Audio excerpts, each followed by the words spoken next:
welcome to Twin Talk. This is Angie, and I'm here with my sister Joy on this lovely, well, I should say miserable Saturday day. It's kind of a drizzly, cloudy looking day outside. So, I guess I should let everyone know that this is actually our second take for this. Second attempt At this podcast this morning, because Joy got the giggles earlier, and Joy's a little sickly this morning. Just sinuses. She keeps having to blow her nose. I guess you're I say stopped up, but really you just have lots of drainage. Lots of sinus pressure. We both have them throat lozenges, and we're trying not to let our listeners hear that, because I know that's gross to hear us sucking on throat lozenges. Yeah. And then, so last night we recorded the podcast Folsom Prison, The Untold Story. Folsom Untold. It was the story about, Johnny Cash's live recording at Folsom Prison. And so Joy and Olivia spent the night with us last night because Corby was on shift last night, and we all slept in my big king-size bed.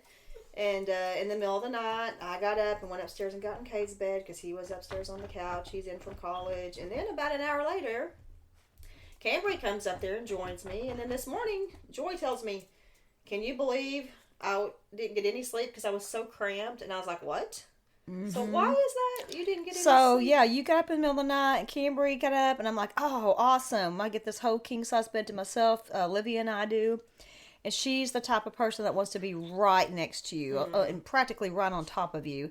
And I'll push her over or tell her to scoot over, but she always ends right back on top of me, and I'm hugging the side of the bed. And then, like I said, your rooster started crowing at like 5 o'clock in the morning.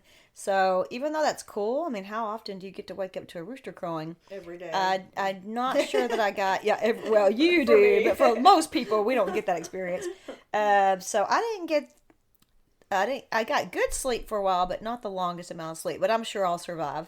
So right now it's really nice and quiet in my house, other than the pattering, the pitter-patter of the dogs. But we just recorded the funniest, probably what you would call a blooper reel. Like, we had the rooster was crowing his head, which is kind of weird. I don't know why all of a sudden he's quiet now. I know, he was crowing. He was crowing like crazy. My husband was yelling in the background, not yelling, but talking in the background, and then our kids all came in here, and the dogs were, it was definitely, it was chaotic. It was chaos, so. We may put that in just as a blooper reel. Yeah, we may let you guys, we were actually thinking about just keeping it, but oh my gosh, we just laughed so much, and there were so many things happen, we were like, no, we've got to restart. Got to start all over.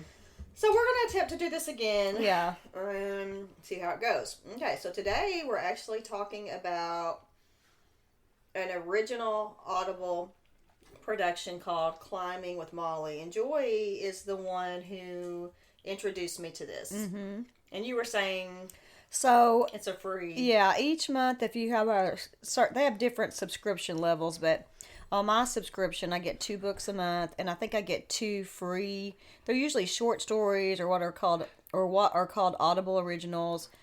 So I always look through the free stuff, and this is one of the ones that popped up. My first thought was, it's about rock climbing. I don't know anything about rock climbing. I have zero interest in rock climbing. I don't really know if that's for me. Yeah. But then compared to the other choices, I was like, I'd rather read that than the other stuff that was offered. Just that, a lot of times they have lots of good stuff offered, but just this particular month, that looked the most promising. Okay. And it's only, what'd you say, 2 hours? It's 2 hours and 16 minutes, which is what I really liked about it. It didn't take long to listen to. Yeah, it's a 2 hour and 16-minute listen. So I went ahead and chose that one as my freebie, and I'm glad I did. And we're going to talk about what this small little short Audible original has led to. Yeah. So, just a real quick summary of what it's about. It's by William Finnegan, and it was released October of 2019. William Finnegan had always surfed, and when he had a daughter, Mollie, he pushed her into sports such as tennis and soccer. But as an adolescent, Mollie proved to be a natural-born climber. So together, they developed a newfound passion for rock climbing. Mollie slips into the role of coach and mentor, while her father has to push himself to his personal limits just to keep up.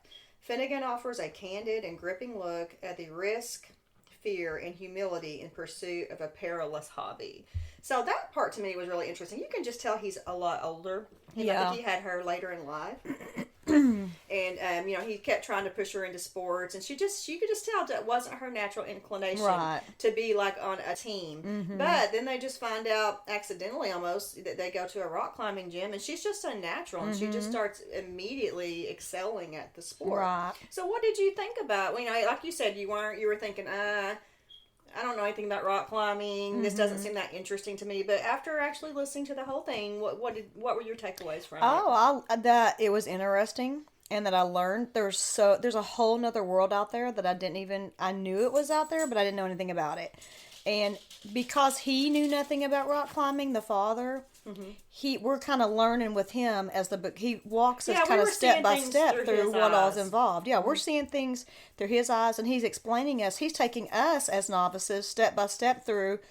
Well, what is this world like? What's it about? What's the mentality? What's the equipment involved? What are the different types of climbing? I didn't know that there was boulder climbing, and that there were all these different, there's the different types of ways you can climb with the different types of equipment, and there's different types of course, surfaces you can climb. Yeah, and all kinds of terminology I'd never heard Yeah, of. I just learned a lot, and what I like, it's it can be it's an individual sport for the most part, but they do have rock climbing teams and stuff. But it was very interesting. I learned a lot. I kind of felt the same way. For me, it was kind of refreshing because it was different. It was something Yeah. new. It's something Totally out of our realm. I don't know what the word is. It's totally out of something we'd probably normally read. Right. One thing I liked about the story was watching the relationship between the dad and the daughter. I just thought it was so sweet because you can just tell she's a really sweet person. Yes. And I liked watching their relationship develop as they both became more and more involved. Yeah, because they with rock finally have climbing. something to bond over, Right. something to share. Right. She was a very bright, sweet girl.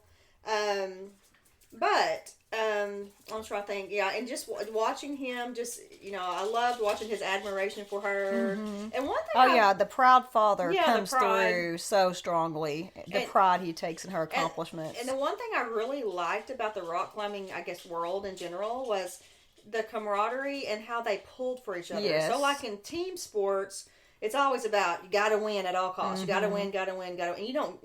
Take down your opponent. Yeah, you're not cheering for the other team during the game. Right. While in rock climbing, you're literally cheering for the people you're competing Yes. against. Yes, they're always pulling for each other. And you got this. You can do this. Another thing I liked that I thought was really cool about the rock climbers' mentality is there's no clapping. There's no yelling. It's once you've finished like a hard climb, or I'm already forgetting the terminology from the book. They had different words for it. There was so many. There's so much new. Matter of fact, I could have a whole page, probably of 50 terms of things that new words I'd never heard. Didn't they call things a problem? Like a problem. Something Yeah, would be a problem. Yeah, if there was a difficult part to ascend or go down on a mountain or whatever, yeah, they call it a problem. Well, and sometimes I think they might even call a whole route a problem. I'm not sure. I know, I can't remember. But anyway, the point is, it's not like in regular team sports where everybody's standing ovation and you're clapping and yelling. It's a very quiet. There's a quiet respect, and when people, overcome a problem or they climb an especially hard route or whatever, they all have this a deep appreciation for each other and they admire each other, but it's not shown so much outwardly. Yes. And I thought it was funny, too, how even in rock climbing, there's faux pas. And, like, there were certain things he was always afraid of. He was always worried that he might embarrass Mollie by doing this or that. And she'd be like, oh, Dad, no one says that, or no one does this. So even in that world, no matter what it is, I guess there's always the parental faux pas. Yes, there's always there's the cool way of doing things, and then there's the not so cool way of doing things. There's definitely rock climbing etiquette for sure. Yes, and then and some of the best parts of the story where you could tell that you had these really advanced climbers and they were having trouble on certain problems or areas or whatever, and then Mollie was able to accomplish some of the things that they couldn't. Yes, and I thought she was small and agile and strong. And they were like, and after she got through ascending to a height that none of them had reached before. This was inside a rock gym. They were like, I forget what they said to her, but it was really cute. Yeah. They were like, good job, girl. Good job, little something. girl. Yeah. Yeah, she's like 12 or something. So. Another thing I did not know that I thought was interesting was that a lot of these rock climbers get to name, like if they go up a path that's never been done before on like a certain mountain, they get to name the path.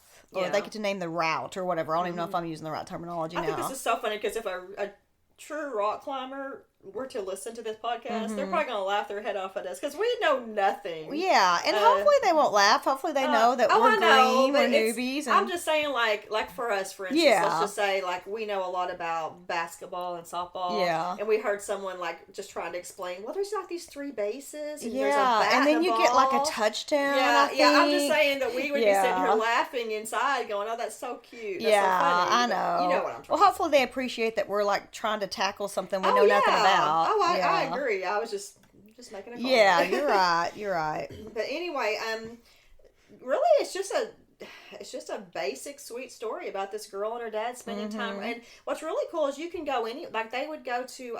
Didn't they go to Central Park?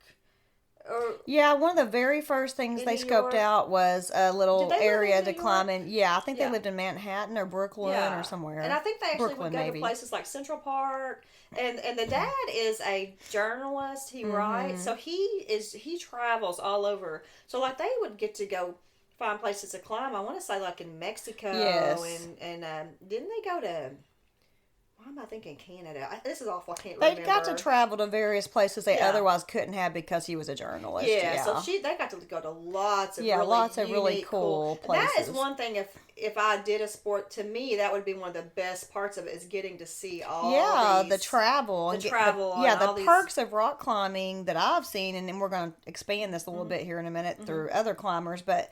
Is the travel and the places they get to go and see and experience. And then some of the views that they actually get to experience that we'll never see. Yes. From down here on the ground. Another part of it I want to talk about is the physical aspect. I mean, these people are in top shape. I mean, their hands are super strong and their abs, because, you're having to literally sometimes hold yourself against a wall and pull yourself up. And we're talking, these people are like in tip-top shape. Yes. They are like top athletic form. And my first thought, honestly, when I thought, ooh, could I even do this? And I immediately thought no, because even now at 50 years of age, I am losing my grip. Yeah. Like, so you can just hand me something, a sack of groceries, and I might drop it because I'm losing my grip. And I thought that right there tells you there's no way I could ever you could do anything. exercises to strengthen that. But I would really struggle rock climbing because I have one of the weakest. Jeff, my husband, tells me, man, you have a weak. He even bought me one of those things to strengthen your grip. It's like this metal device. You squeeze the handles together. I need that. Wow. And you can. There are exercises you can do. But you definitely have to build up some strength and some muscles to be able to rock climb. Okay, well, we are getting to go into another aspect of this. So before we move on to so one thing that Joy and I both really loved about this was that it got us interested in the world of rock climbing, which led us to a couple of documentaries that we got to watch. Yes. One of them being Free Solo. Yes. So before we start talking about Free Solo, is there anything at all you want to add to Climbing with Mollie? No, it's just a very sweet book, and it's not just specifically about rock climbing. Like Angie said, it's also about the relationship and the growth. It's about how the father and daughter find something in common to bond over, and it shows how the relationship grows through that, and you just learn a lot of the basics about rock climbing in an interesting way. So I would highly recommend it. Very well said. So, with that being said, Joy, after we both had listened to Climbing with Mollie, Joy called me one day. I'm trying to remember. It's kind of fuzzy. But I think you were like, hey, if you get a chance, you need to watch Free Solo. Right. So this got me, they had mentioned a guy's name in Climbing with Mollie, and his name was Alex Honnold. And so... And they were talking about how he climbed El Capitan. Which I'm going to say Capitan because I speak a little Spanish, but in the documentary, I think they say Capitan. But Capitan, Capitan, tomato, however we want to say it. But anyway... It's called El Cap. So a lot of people El call Cap, it El Cap. Which is it's not in Yosemite. It is in Yosemite. I'm sorry. It's one of the most... I think it's the largest granite monolith in the world. I don't know about North that, America. but I know it could be. It's 3,000 feet tall, and to appreciate that, you really need to watch this documentary called Free Solo because they have these drones, or I don't even know if their drones can go through that. Well, I guess they can. And when you see the aerial footage as Alex Honnold is climbing this massive monolith of granite, my stomach would just do flips. I mean, I almost was like getting dizzy watching it. But yeah, because I had read that book, I was like, who's this Alex Honnold guy? What's El Cap? That's fascinating. And so I went and found the documentary about it. And I'm telling you, the whole time I watched that documentary, it's like my heart was up in. It's like Up in your chest. Yes, it was Oh, like. I guess it's already in your Or chest. yeah. In your throat. Yeah, my heart was in my throat. I guess I should just. It's almost like I had my fist clenched. I was stressed. You're pulling so hard. So what this guy's trying to do is he's trying to climb El Cap with no safety equipment. Hey, this would be a good time if you don't care. I'm just going to do the summary of the documentary here. Oh yeah, go ahead. And it kind of gives some of those Yeah, details. and then we'll talk about the actual documentary. Okay, so Free Solo, it was a 2018 American documentary that profiles rock climber Alex Honnold on his quest to perform a free solo climb of El Capitan in June 2017.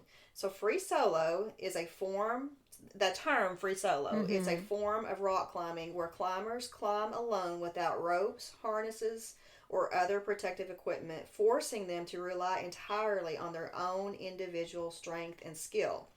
El Capitan, also known as El Cap, is a vertical rock formation in Yosemite National Park.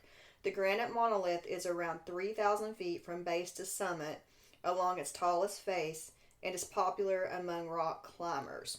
So now, with that being said, I'm agree with you. When you watch this documentary, you will be astonished at what this Alex Honnold achieved. It's superhuman. Yes, and I read some quotes in different articles and even on some covers of magazines, and some people believe that his achievement, what he did by climbing El Cap free solo, they think it's one of the greatest athletic accomplishments ever achieved, ever. I agree. By any athlete. When you watch it and you see that one little wrong movement with a hand or a foothold, I mean, we're talking eighth of an inch sometimes, holding up his feet. He's literally holding himself to the sheer face of this wall, and one little bitty slip could mean his death. Yes, or even just like a formation of ice, or just any type of small condition where rocks falling from above, yes. or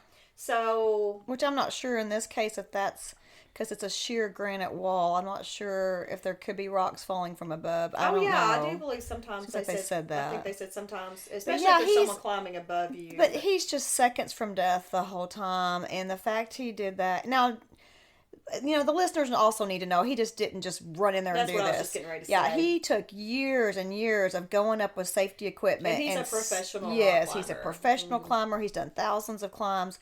He mapped it out. He looked at all the holds, every single foot and finger hold.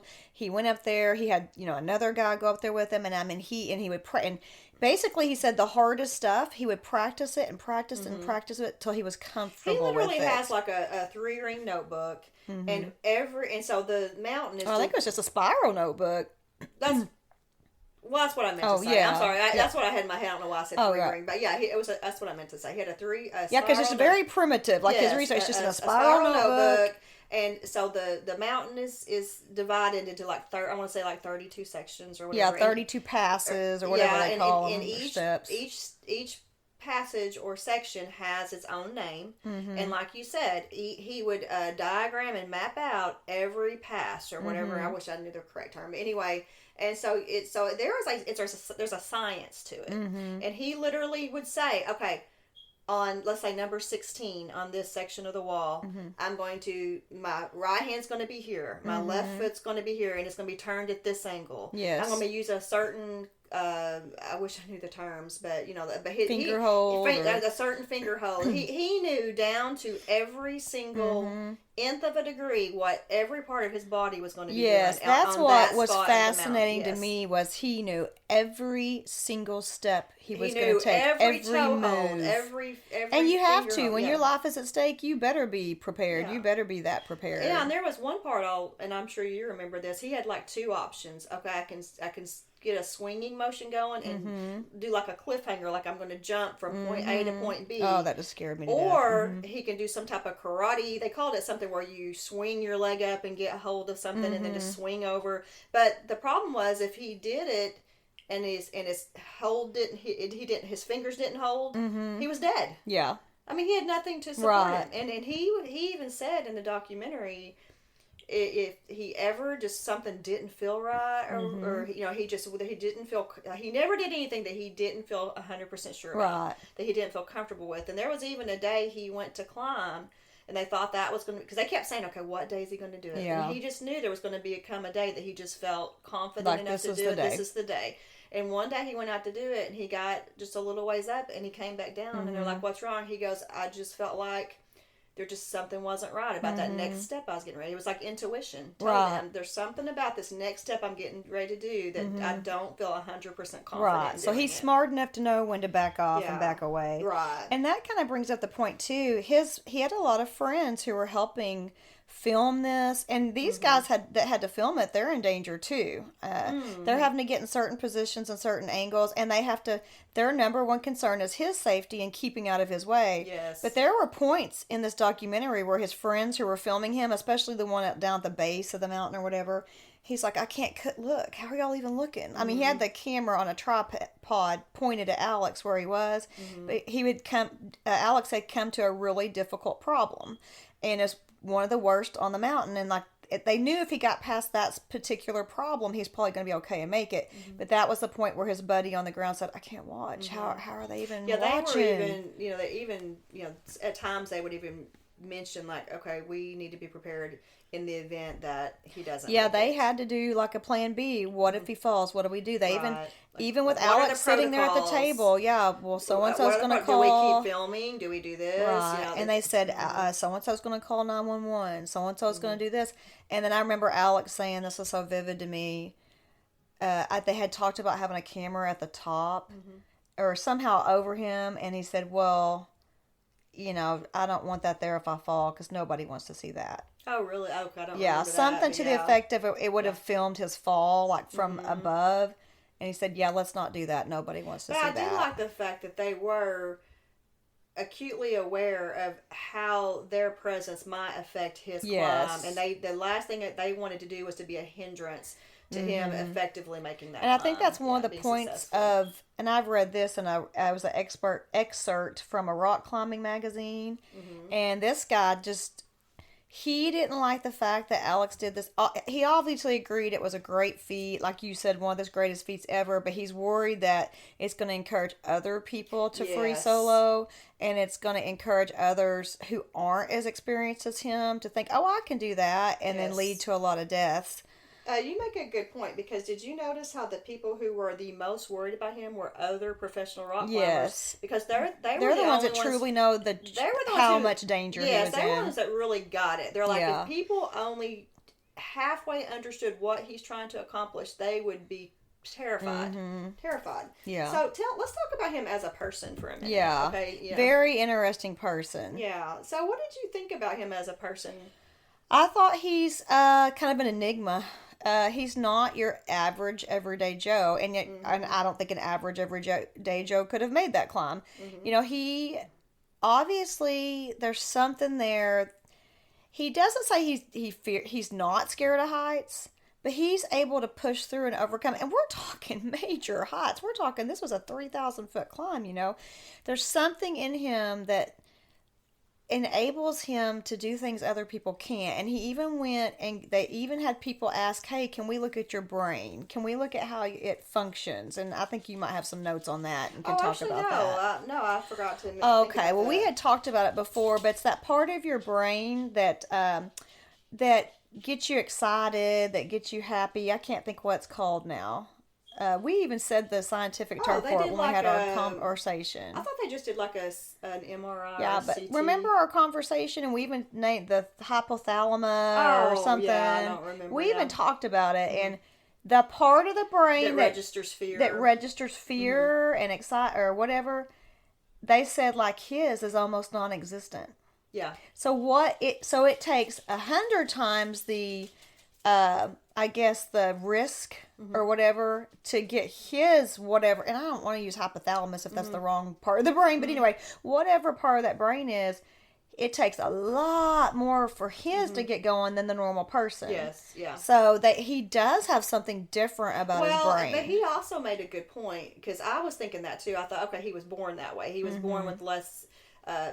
It takes more to stimulate his brain to scare him. Yeah. But he made the point that, well, after you've climbed so many rocks and done so many dangerous things, you build up almost like a resistance. To it. So in his mind, it was like, yeah, I'm not as scared because this is what I do. Yeah. You see what I'm saying? Well, and that goes back to him saying when something's scary or hard or uncomfortable, he does it over and over and over till it's not scary and it is comfortable. Right. If you or I were to go get into a NASCAR race car and go around the track at 200 miles an hour, we'd be terrified. Yes. But put Dale Earnhardt Jr. in there, and he's not going to be scared. And I know this is a silly comparison, but in my own life, I can compare this. When I first started teaching, I was terrified to stand in front of those kids. I just was terrified. It was something new and different and very uncomfortable. And even to this day, I still get uncomfortable sometimes. But after 20 years of standing in front of these students, I'm much more comfortable. I feel much more confident. It's just doing it over and over and over leads to confidence. And experience, and I could see that being true for anything. It just makes me think his brain over time has developed into it's just developed into this less fear. What am I trying to say? I don't know that he ever had it. I know he's had to overcome fear. I'm not saying that, but I still don't think he just had. I just think his brain's so different. You still think he's not as atypical. Yes, I definitely think he's atypical. Right. Yeah. Okay, so here's kind of my takeaway about rock climbers. I definitely think they're a distinct breed. I don't feel, like you said, they're not your typical person who does this, especially your professional rock climbers. I learned that Alex was a minimalist. He's kind of a hippie in a way. Yeah, definitely a hippie at heart. And I definitely felt like he had a personality disorder.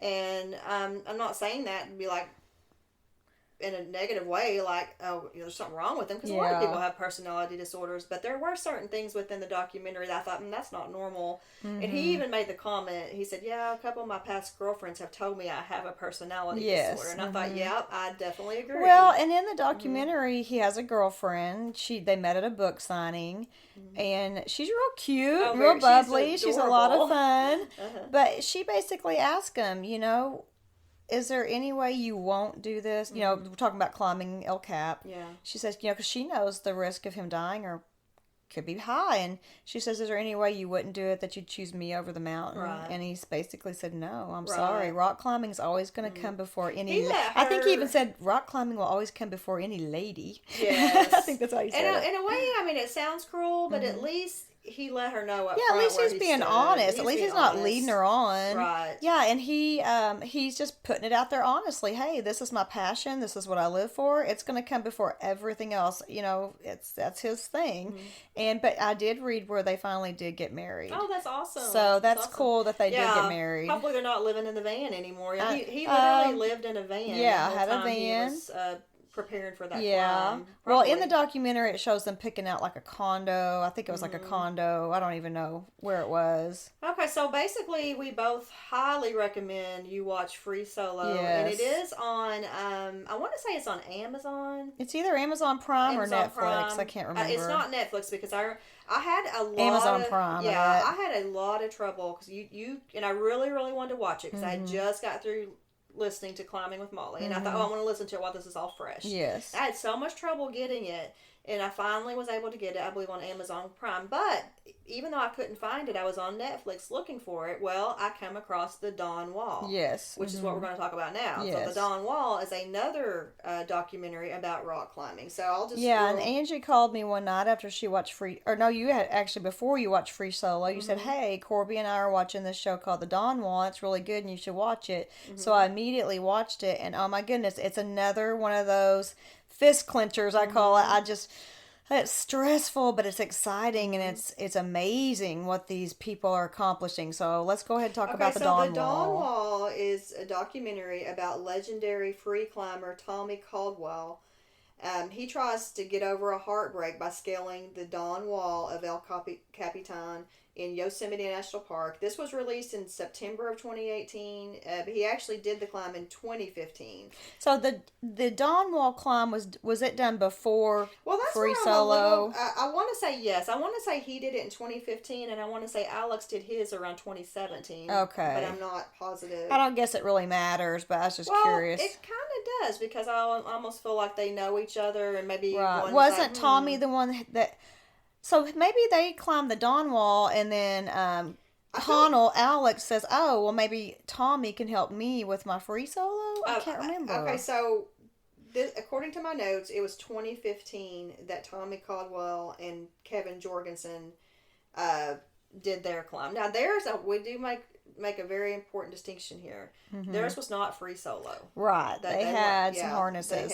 But it still was tough. But here's what I did. I must have been living under a rock, during all this. No pun intended. Pun intended. Pun intended. Because during the Dawn Wall documentary, they kept showing all these clips of the media and how all the world and all the media was watching their efforts as they climbed the wall. Same here, and I'm like, where was I? What was I doing? I didn't see any footage about that or see. I don't remember seeing anything in the media either, and I'm like, what was I doing during that time? So you've got Tommy and Kevin are their names, and they're both very well-known rock climbers, and they're trying to climb the Dawn Wall. And what's really interesting is the reason is this in Yosemite, or the reason it's called the Dawn Wall, is because they say when the sun comes up in the morning, it's the first light. It's the first place that you see light in the dawn. The dawn light shines up on the wall. On this particular part of the granite wall. Same one as Free Solo. Here's the thing, Joy. It says it's a 3,000-foot rock face in Yosemite National Park. So I'm still confused whether what Alex did was the same. It's the same exact thing, but a different route. Just a different route. I think it's just a different route. Okay, so in that one, I have this image burned into my mind of these two guys sleeping in little tents on the side of this wall that's 1,000 at different times. Like at one point that might be 1,000 feet off the wall. And when they, like you said, when the camera would show them in their little tents, literally staked into the side of the wall, and all you can see is the tops of trees thousands of feet below. It makes your stomach turn. It makes your stomach turn. It is not a sport for the weak, I can tell you that. No. Yeah. Okay, so this was the one part I couldn't understand, and I wondered if you could help me, if you understood this. So there was a part where Tommy got to a certain height, but Kevin, no matter what he did, he could not get past this one problem. Yeah. He just could not do it. And then they said Tommy was like, I'm not going any further until you do it. And he literally waited on him. Wasn't it like a week before? I think so. Or maybe even more. I think it was like a week or so. Could have even been 2 weeks. But they would literally stay up there for days and days waiting on Kevin to make it. I really admire this Tommy Caldwell guy because he conquered this problem, and he was ahead of, what was his name again? Greg Jorgensen? Craig? Oh, Kevin. Kevin, sorry, way off. Kevin. But he said he couldn't enjoy the success unless Kevin was there to enjoy it with him. Because Kevin, to his credit, he had helped him scope out the wall and look at the problems and do all the basically do all the math, all the figuring for what? How many years? They had been doing this for years. But what I was confused about was like. So he wanted him to enjoy the success with him. I understood that, but Tommy would go up a little further up the cliff, and then Kevin would. There's Ricardo the rooster. He's finally joined us. Yeah, okay. But I just kept thinking, well, why doesn't he just go up there with them? Because just won the ropes. But I guess what they were saying is he had to do it physically without. Yeah, without he can't be help like from hoisted rope. up. He could just not climb it. He just couldn't physically. He could climb not it. physically Okay. climb it. But there, towards the end, Mm-hmm. like after a week or two, and his hands were just meat. I mean, just like their butcher. hands Were just awful. horrible. But after they had healed a little bit and he had gotten back some, because this takes a massive amount of strength. They literally have to rest for like 24 or 48 hours, sometimes 30, and sometimes 36, 48 hours. Somebody come in, just to regain their strength, just to go up this next pass. Yeah, they would have to just sit there and heal. But he finally did it, right? Yes, he finally did it, and they set a record for this dawn wall climb. Yeah. And to Tommy's credit, he could have just taken all the glory and just left Kevin there, but he waited for him to get over that most difficult problem of the whole route. And then they ascended together, and they both went up there, and they both got the glory. Okay. All right. Well, that's pretty much all I had on these today. I will say this: one thing on my bucket list is I've always wanted to go to Yosemite. So I can't wait till the day that, Lord willing, that I get to go to Yosemite and stand and look at the dawn wall and see. And I think even in person, you and I would be even more amazed at I know. That is on my bucket list. Hey. That is on my bucket list as well. I would love to get to go to Yosemite and stand and look where that free solo climb was done, where the dawn wall climb. Not just that, just to see the beauty. Oh, I know. I can't. I watched Ken Burns' documentary on America's National Parks. Oh, I wish we could do a podcast on that someday, even though it's not a book. Yeah. But national parks and Yosemite. Yeah, awesome. that would be awesome. So, just real quickly, would you ever attempt to rock climb? Well, here's what I was going to say. When I was younger, probably 15 or 16, with my boyfriend at the time, we went down to Hartford, or maybe it was Midland. They had some kind of what would be considered baby cliffs to these guys. But we climbed up a little cliff. And it was probably 12 feet high, but to me it seemed like, Mount Everest. But I climbed it and I was scared, but I just remember feeling so accomplished when I got to the top. Yeah. But here's what, if it were me, I would not mind climbing like in a rock gym. I just want to do it just to see how hard it is, like do a little baby beginner. And I just found out we have a little rock gym somewhere in Fort Smith. Oh, okay. Well, that's what somebody was saying. I would like to take Olivia and see if she would like it, and I would like to try it, but I don't want a lot of people watching. Yeah. As I try to do this. Yeah. Would you try to climb in a rock gym I think or no? if I was in a rock gym and somebody that knew what they were doing could help me, and someone I knew that wouldn't laugh at me, I probably would give it a go. And you kind of made a really good point there when you said you felt really good after you made it up that cliff, because when people get to the top, what's cool about rock climbing is there's always the reward of when you get to the top, you can literally see what you just accomplished. Yeah. And you're getting to me, the reward is the view. And Jeff has a friend named Steven who's always wanting him to go rock climbing and canoeing, and he's told us several times that we can do small little things and rappel back down. He has all the rappelling equipment and everything. Yeah. No, so we are, fun. I say, if you're interested in that, we have been talking about going one weekend in the spring or the summer and just somewhere, like I said, little baby beginner cliffs. And he says he can help us, get to the top and rappel back down. So I'd have to really see what he's talking about before I agree to do it, but I think it would be fun to try. Okay. All right. Well, this has definitely been a different type of podcast for us. It's something where we were, just totally out of our element. So kind of neat just to get to talk about something we don't know anything about. Something different, which led to us watching Free Solo and Dawn Wall, and now, which was totally worth the experience. Yes, and now I just have a totally new perspective and appreciation for these people that I didn't even know existed before. Right, I agree. So. Okay, well, thank you guys for joining us, and we will see you next time on Twin Talk.